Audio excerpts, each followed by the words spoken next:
भारतीय इतिहास में ना कुछ कहानियां सिर्फ साहस की नहीं होती, बल्कि वो एक विचार की होती हैं। और आज हम एक ऐसे ही नायक की कहानी में उतरने वाले हैं जिन्होंने अपनी दूरदृष्टि और स्वाभिमान से एक पूरे साम्राज्य की नींव रखी। भारत के इतिहास में एक ऐसा नाम जो साहस, नीति और स्वाभिमान का प्रतीक बन गया।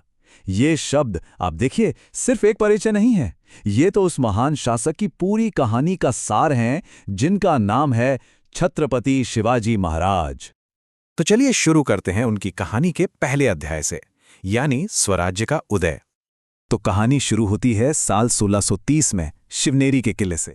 उनके पिता शाहजी भोसले एक बहुत ही कुशल सेनापति थे, पर उनकी असली मार्गदर्शक, उनकी असली गुरु थी उनकी माँ जिजाबाई।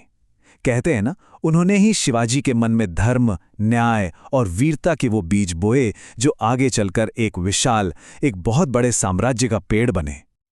और बहुत ही छोटी उम्र से उनके मन में एक शब्द गूंजने लगा था, स्वराज। अब ये सिर्फ एक शब्द नहीं था, ये अपने आप में एक क्रांतिकारी विचार था। इसका मतलब क्या था? मतलब था अपना शासन, अपनी प्रजा और अपनी संस्कृति की रक्षा। और यही वो आदर्श था जिसने उन्हें इतिहास के बाकी राजा महाराजाओं की भीड़ से बिल्कुल अलग खड़ा कर दिया। अच्छा, तो चलिए अब आगे बढ़ते हैं और ये देखते हैं कि वो सिर्फ एक योद्धा ही नहीं, बल्कि एक रणनीति के, कह सकते हैं, वास्तुकार कैसे बने। देखिए, हर महान सफर की शुरुआत एक छोटे से कदम से होती है। शिवाजी महाराज के लिए वो कदम था तोरणा किले पर विजय। और ये सिर्फ एक किले पर कब्जा नहीं था, बिल्कुल नहीं।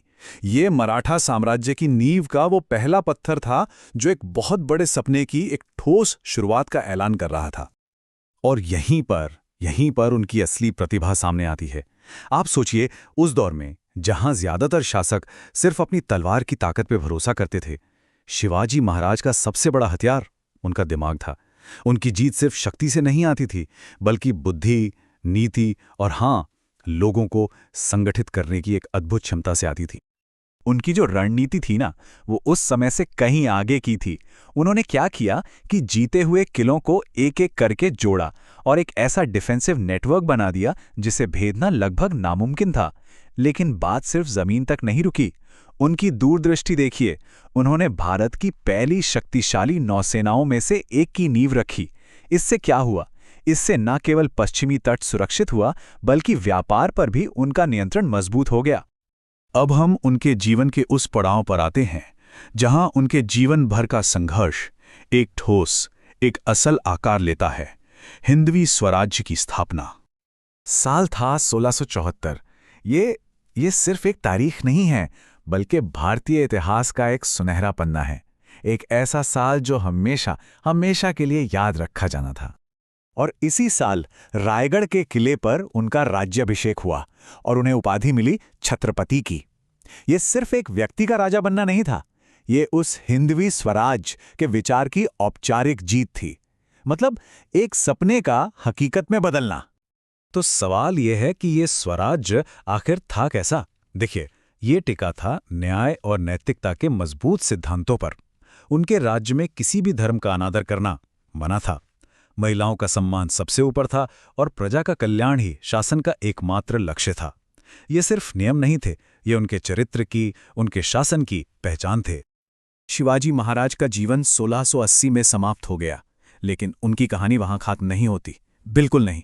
चलिए अब उनकी अमर विरासत पर एक नजर डालते हैं। ये जो टाइमलाइन है ना, ये उनके पूरे जीवन की कहानी कुछ ही पलों में कह देती है। 1630 में जन्म, फिर युवावस्था में तोरणा पर वो पहली बड़ी विजय, 1674 में छत्रपति के रूप में राज्याभिषेक और 1680 में उनका देहांत। सोचिए, सिर्फ 50 साल का जीवन, लेकिन उसका प्रभाव सदियों का। और आखिर में उनकी विरासत को ये एक वाक्य पूरी तरह से समेट देता है, जिनके स्वराज्य का सपना आज भी प्रेरणा देता है, वो थे, हैं और रहेंगे। ये दिखाता है कि कुछ लोग शरीर से भले ही चले जाते हैं, पर अपने विचारों से वो हमेशा जिंदा रहते हैं। तो ये सब हमें आज के सबसे बड़े सवाल पर लाकर छोड़ देता है, साहस, दूरदर्शिता और न्याय पर आधारित एक शासन। शिवाजी महाराज के इन आदर्शों से आज हम क्या सीख सकते हैं? उनकी विरासत की वो मशाल आज के समय में हमें क्या रास्ता दिखा सकती है? इसका जवाब शायद इतिहास में नहीं, बल्कि हमारे आने वाले कल में, हमारे भविष्य में छिपा है।